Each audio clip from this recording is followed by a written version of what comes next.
Welcome back to Andersen Acres. It's gross and not fun, and you have more burrs in your hair. I'm going to cut them out this time, I swear.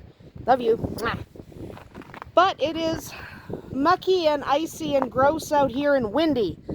So, today I just wanted to finish talking about feeding your miniature horse. Well, probably I'll do a couple more videos on supplements and stuff. But today I wanted to talk about making sure to feed your horse as an individual. Okay, your mini horse is not just book learning. He is his own individual creature. So even though there are a lot of things you can say about feeding a mini horse, your mini horse is not all mini horses. So there's a lot of advice out there, and most of the people who are giving that advice are well-meaning. It's well-meaning advice. But advice that works for them may not work for you. Okay, it's really important to know that. You have to consider your own management system, your horse's age, their health, the job they do, if they do a job at all, and their activity level. So Shadowfax doesn't have that much activity. I mean, a little bit, but not so much. And I get to goobers out of your eye. Good boy. So you have to consider all of those things.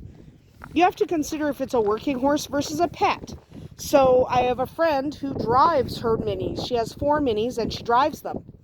So they pull carts all day. They work at least an hour a day, usually about 4.5 hours, but at least an hour every day. She hooks them up and they work and they practice.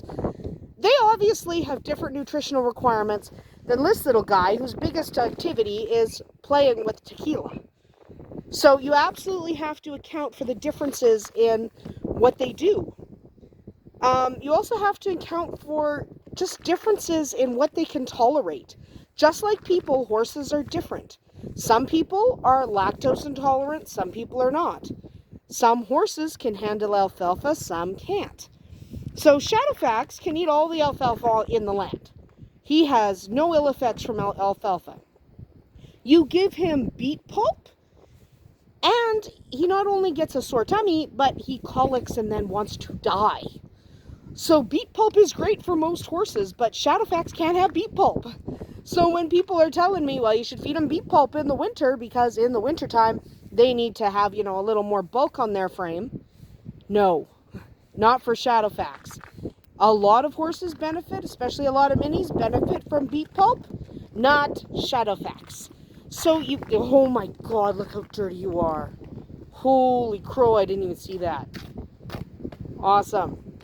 Anyway, so it is important that you feed your mini horse, based on their own individual needs, because they're individual creatures. Okay? Monitor your mini horse as an individual. Go bite my tummy. That's fun. So you want to make sure you are meeting their needs. Most mini horses are real easy keepers, so it can be really hard to realize that your pony is actually a hard keeper and has different nutritional requirements.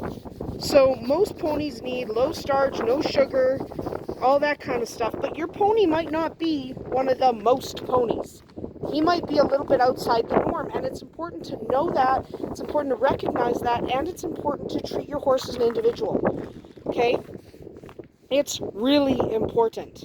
So, you want to work with your equine vet, if necessary, to figure out what the requirements for your particular pony are, and make sure you treat your mini horse as him and not necessarily as all other minis.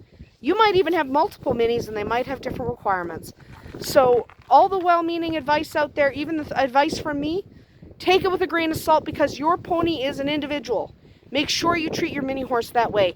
Because just like I don't have the same diet as my sister, he shouldn't have the same diet as another mini horse if they don't have the same requirements. That is about it for us here today at Andersen Acres because it's windy and gross. We'll see you tomorrow.